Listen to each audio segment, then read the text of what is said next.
Crônicas de Além-Túmulo, Espírito Humberto de Campos. Judas Iscariotes, 19 de abril de 1935. Silêncio augusto cai sobre a cidade santa. A antiga capital da Judéia parece dormir o seu sono de muitos séculos. Além, descansa Getsêmani, onde o divino mestre chorou numa longa noite de agonia.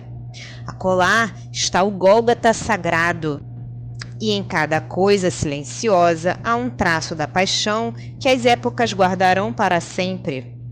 E, em meio de todo o cenário, como um veio cristalino de lágrimas, passa o Jordão silencioso, como se suas águas mudas, buscando o mar morto, quisessem esconder das coisas tumultuosas dos homens os segredos insondáveis do Nazareno. Foi assim, numa destas noites, que vi Jerusalém vivendo a sua eternidade de maldições.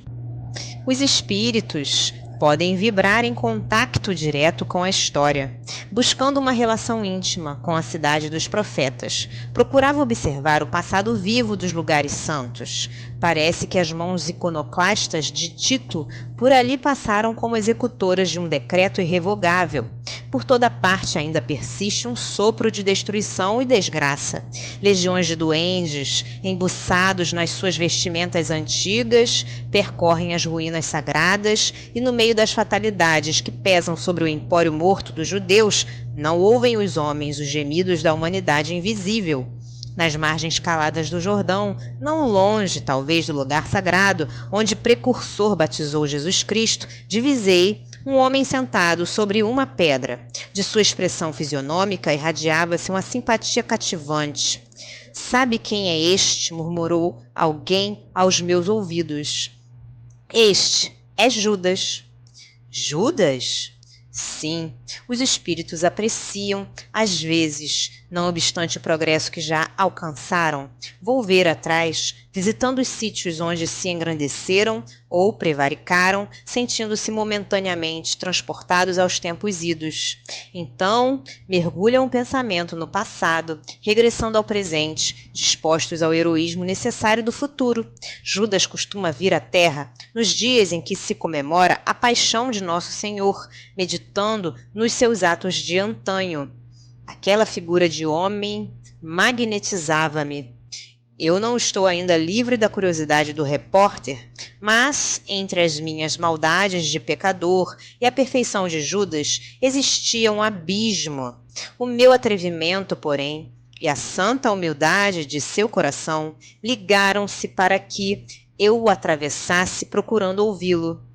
O Senhor é, de fato, o ex-filho de Iscariote? Sim, sou Judas, respondeu aquele homem triste, enxugando uma lágrima das dobras de sua longa túnica. Como o Jeremias das Lamentações, contemplo às vezes esta Jerusalém arruinada, meditando no juízo dos homens transitórios. É uma verdade tudo quanto reza o Novo Testamento com respeito à sua personalidade na tragédia da condenação de Jesus? Em parte.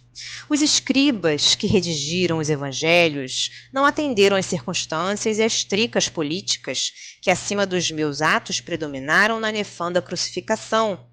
Pôncio Pilatos e o tetrarca da Galileia, além dos seus interesses individuais na questão, tinham ainda a seu cargo salvaguardar os interesses do Estado romano, empenhado em satisfazer as aspirações religiosas dos anciãos judeus. Sempre a mesma história. O Sanedrim desejava o reino do céu pelejando por Jeová, a ferro e fogo. Roma queria o reino da terra. Jesus estava entre essas forças antagônicas com a sua pureza imaculada. Ora, eu era um dos apaixonados pelas ideias socialistas do mestre, porém o meu excessivo zelo pela doutrina me fez sacrificar o seu fundador. Acima dos corações, eu via a política, única arma com a qual poderia triunfar, e Jesus não obteria nenhuma vitória. Com as suas teorias, nunca poderia conquistar as rédeas do poder, já que, No seu manto de pobre, se sentia possuído de um santo horror à propriedade. Planejei então uma revolta surda, como se projeta hoje em dia na Terra a queda de um chefe de Estado. O mestre passaria a um plano secundário e eu arranjaria colaboradores para uma obra vasta e enérgica, como a que fez mais tarde Constantino I, o Grande, depois de vencer Maxêncio às portas de Roma, o que, aliás, apenas serviu para desvirtuar o cristianismo. Entregando, pois, o mestre a Caifás, não julguei que as coisas atingissem um fim tão lamentável e, ralado de remorsos, presumi que o suicídio era a única maneira de me redimir aos seus olhos. E chegou a salvar-se pelo arrependimento? Não, não consegui. O remorso é uma força preliminar para os trabalhos reparadores. Depois da minha morte trágica, submergi-me em séculos de sofrimento expiatório da minha falta. Sofri horrores nas perseguições infligidas em Roma aos adeptos da doutrina de Jesus, e as minhas provas culminaram em uma fogueira inquisitorial, onde, imitando o mestre, fui traído, vendido e usurpado. Vítima da felonia e da traição, deixei na terra os derradeiros resquícios do meu crime.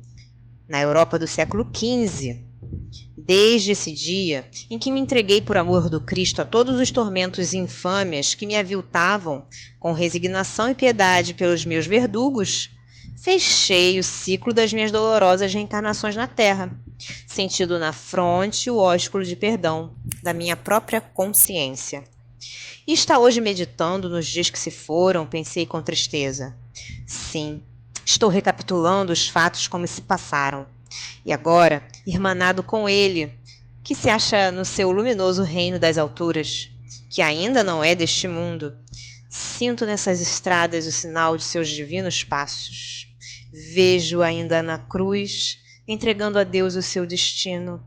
Sinto a clamorosa injustiça dos companheiros que o abandonaram inteiramente e me vem uma recordação carinhosa das poucas mulheres que o ampararam no doloroso transe. Em todas as homenagens a ele prestadas, eu sou sempre a figura repugnante do traidor. Olho complacentemente os que me acusam sem refletir se podem atirar a primeira pedra. Sobre o meu nome pesa a maldição milenária, como sobre estes sítios cheios de miséria e de infortúnio.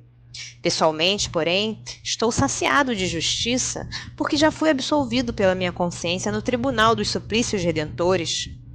Quanto ao divino mestre, continuou Judas com seus prantos, infinita é a sua misericórdia, e não só para comigo, porque se recebi 30 moedas vendendo aos seus algozes. Há muitos séculos ele está sendo criminosamente vendido no mundo a grosso e a retalho por todos os preços, em todos os padrões do ouro amoedado. É verdade, concluí. E os novos negociadores do Cristo não se enforcam depois de vendê-lo. Judas afastou-se, tomando a direção do Santo Sepulcro, e eu, confundido nas sombras invisíveis para o mundo, vi que no céu brilhavam algumas estrelas sobre as nuvens pardacentas e tristes, enquanto o Jordão rolava na sua quietude como um lençol de águas mortas, procurando um mar morto. Se você gostou desta obra, colabore com a divulgação dos ensinamentos trazidos pelos benfeitores do plano espiritual. Adquira um bom livro espírita e ofereça-o de presente a alguém que ama. O livro espírita, além de divulgar os ensinamentos filosóficos, morais e científicos dos espíritos evoluídos, também auxilia no custeio de inúmeras obras de assistência social, escolas para crianças e jovens carentes, etc. As obras espíritas nunca sustentam financeiramente os seus escritores. Estes são abnegados trabalhadores na seara de Jesus, em busca constante da paz no reino de Deus. Adaptação do texto do Espírito Irmão W. Porque nós somos cooperadores de Deus. Paulo, Primeira Epístola aos Coríntios, capítulo 3, versículo 9.